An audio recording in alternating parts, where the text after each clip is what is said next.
ഞാൻ ചെയ്തൊരു ഇന്റർവ്യൂല് വലിയൊരു, അതായത് എന്റെ ഭാഗത്തുനിന്ന് വലിയൊരു വീഴ്ച സംഭവിക്കുകയുണ്ടായി. ആരും വേദനിപ്പിക്കണമെന്ന് ഞാൻ കരുതിയിട്ടില്ല. എന്നോട് ആത്മാർത്ഥമായിട്ട് നിങ്ങൾ ക്ഷമിക്കണം. ഹായ്, അപ്പൊ ഇതാണ് നൈനിഷ. കുറച്ച് ദിവസങ്ങൾക്ക് മുന്നേ ഇന്റർവ്യൂവിന് വന്നിട്ട് എന്തൊക്കെ വിടുവായത്തരങ്ങളൊക്കെ പറഞ്ഞിട്ട് ഇപ്പൊ സോറി പറഞ്ഞാണ് ഇപ്പൊ കണ്ടത്. ഇപ്പൊ ഇതൊക്കെ കണ്ടിട്ട് ഇതിന്റെ ഒരു ഉസ്താദ് വന്നിക്കണു, പുണ്യാളത്തി. ഇതൊന്നും കണ്ടോക്കണി. മാന്യമായിട്ട് വീഡിയോസ് എടുക്കുന്ന പല ചാനൽസും ഉണ്ട്, മാന്യമായിട്ട് നമ്മുടെ ബൈറ്റ് കൊടുക്കുന്ന പല ചാനൽസും ഉണ്ട്.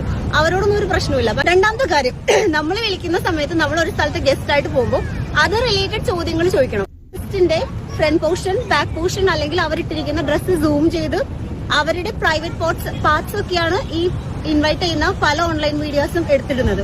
മാതിരി തോന്നിവാസം കാണിക്കുന്ന ആൾക്കാരോട് എനിക്ക് തീരെ താല്പര്യമില്ല. പിന്നെ എനിക്ക് തോന്നിയത് ആങ്കർ ആണെങ്കിൽ ഇത് അബളമാരിയാണ് അല്ലേ? എന്താലേ?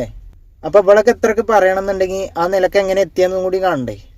എന്നാ പേര് എപ്പോഴെങ്കിലും വേറൊരാളെ കിസ് ചെയ്യുന്നത് ഇങ്ങനെ പ്രാക്ടീസ് ചെയ്തു, ഡ്രസ്സ് മാറുന്നത് ഒളിഞ്ഞു നോക്കിയിട്ടുണ്ട്. ഓക്കെ, ബെഡ്റൂമിൽ വെച്ച് ചെയ്ത ഏറ്റവും മോശപ്പെട്ട കാര്യമാണ് എന്ന് മനസ്സിലാക്കി നമുക്ക് സ്റ്റുഡിയോ ഒന്ന് പണിയറ. കല്ലിടാൻ ചെരുപ്പ്, സാമ്പാർ വയ്ക്കാൻ പരിപ്പ്, നിന്നെ കാണുമ്പോ വയറ്റിലൊരു തരിപ്പ്. വയറ്റി തന്നെ ആണോ? ചേട്ടന്റെ ബമ്പിന് സോഷ്യൽ മീഡിയയിൽ കുറെ ഫാൻസ് ഉണ്ട്. ചേട്ടന്റെ ആസിന് കുറെ ഫാൻസ് ഉണ്ട്. പേരുണ്ടോ? എന്ത് അങ്ങനെ നീ കിടക്ക, ഞാൻ പൊക്കാം. അപ്പൊ അതാണ് സകല ഇന്റർവ്യൂവിനും പോയിട്ട് ഉള്ള പോക്കൃത്തരം മൊത്തം വിളിച്ചു പറയുന്ന ആളാണിത്, മസ്താനി. എന്നിട്ട് ഓളാണ് ഇപ്പൊ നന്മമരം കളിക്കണേ. മര്യാദക്ക് പെയ്ക്കൊച്ച്. എന്താലേ, വല്ലാത്ത ജാതി.